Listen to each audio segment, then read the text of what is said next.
మహాకుంభమేళ తొక్కిసలాట ఘటనలో మృతులకు సంబంధించి అధికారిక ప్రకటన వెలువడింది. తొక్కిసలాట ఘటనలో 30 మంది చనిపోయినట్టు ప్రయాగ్రాజ్ డీఐజీ వైభవ్ కృష్ణ వెల్లడించారు. మృతుల్లో 25 మందిని గుర్తించినట్టు చెప్పారు.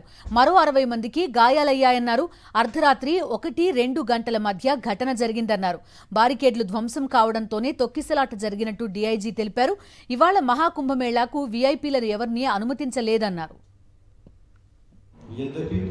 प्रशासन ने तत्काल राहत और बचाव कार्य करते हुए ग्रीन कॉरिडोर बनाया और एम्बुलेंस के माध्यम से लगभग 90 घायलों को अस्पताल तक पहुंचाया, परंतु इसमें से दुर्भाग्यपूर्ण तरीके से 30 श्रद्धालुओं की दुखद मृत्यु हो गई है। 30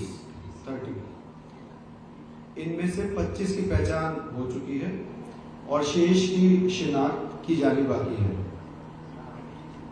कुछ लोग बाहर के प्रदेशों के भी इनमें से हैं, जैसे कर्नाटक के 4 लोग हैं, असम से 1 है, गुजरात से 1 है।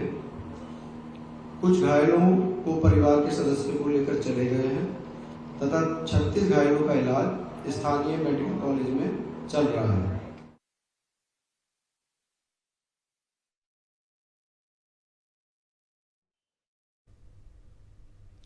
జనవరి 13న మొదలైన ఈ మహాకుంభమేళా 45 రోజుల పాటు కొనసాగనుంది.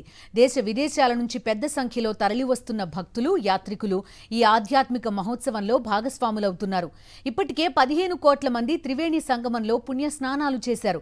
కేంద్ర హోంమంత్రి అమిత్ షా, యూపీ సీఎం యోగి ఆదిత్యనాథ్, ఆయన మంత్రివర్గం, మాజీ రాష్ట్రపతి రామ్నాథ్ కోవింద్, అదానీ సంస్థల అధినేత గౌతమ్ అదానీ, రాజ్యసభ ఎంపీ సుధామూర్తి సహా పలువురు ప్రముఖులు కుంభమేళకు తరలివచ్చారు.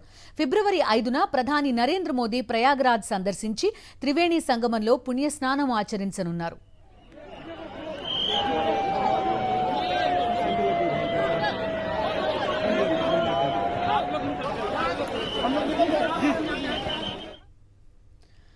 అయితే విపరీతమైన రద్దీ కారణంగా ఎటు వెళ్లాలో తెలియని పరిస్థితి గందరగోళానికి దారితీస్తుందని ప్రత్యక్ష సాక్షులు చెబుతున్నారు.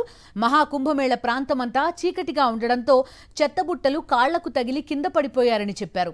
దీనివల్లే తొక్కిసలాట జరిగిందన్నారు. అటు ప్రస్తుతం మహాకుంభమేళ జరిగే ప్రాంతంలో సాధారణ పరిస్థితులు నెలకొన్నట్టు అధికారులు తెలిపారు.